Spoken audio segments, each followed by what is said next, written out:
Тэргүүн хатагта Мишель Обама Европт айлчлахдаа үснийхээ хэв маягийг уг нь өөрчилжээ. Гэтэл тэднийг Ирландад газардахад хүчтэй салхиулж шинэ стилийн үснийг хэв маягийг эвдчихсэн байна. Мишель Обама хичнээн хичээж үсээ буцааж хэвэнд нь оруулах гэсэн боловч нэмэр усангүй. Их Британий нэгэн сэтгүүл Мишель Обамагийн салхинд хийсж байгаа үсийг Ирландын поп дууны ихэр Жэдвард хамтлагийн гишүүдийн босоо чамин этгээд үстэй харьцуулан гаргажээ. Ирландаас өвлөөсөн хүчтэй салхи тэргүүн хатагтайг даган Их Британий Букингхэм ордон хүртэл явжээ. Шотландын торгон цэргүүдийн өмссөн баавган арьсан малгай үлээр хөгжимчдөд баггүй садаа болжээ.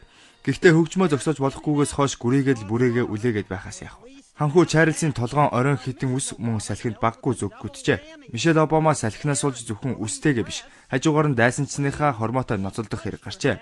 Америкийн Нью Орлеанс мужид нэгэн эр хүчтэй салхинд туугджээ. За тэр малгайч яах вэ? Өөрөө л хийсчихгүй бол.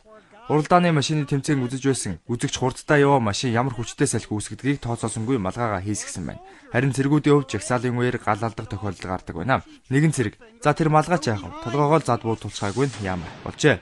Паблам үргэж малгайгаа унагадаг байна. Пабламын малгайгаа яг унгаж байгаа эзэгтэй мөчийг зурагчин аппаратны дуран авианд болгож нэгэн албаны хүн папын малгайг сүсгэлж байгаагаар YouTube сайтанд байрлуулжээ.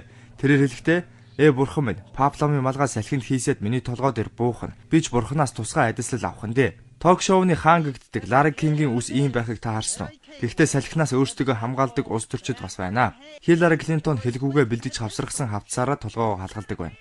Харин Мишель Обама үсээ халгалж чадсангүй энэ удаад. Хатанхаа Элизабет үсээ тороор даран тууз зангидсан чимснэн шинэ стил имиж усан байна. Хааны гэр бүлийн хурман дээр гүнж Битрисийн өмссөн гөрөөсний ивэр шиг малгай олон анхаарлыг татаж тэр байтугай интернетийн дуудлага худалдаагаар $131,000 хүрч зарагдсан байна. Харин гүнж олсон мөнгөө буйны үүстэд зарцуулсан байна. Гүнж Битрисийн малгайны цаасан загвар саяханаас худалдаанд гарчээ.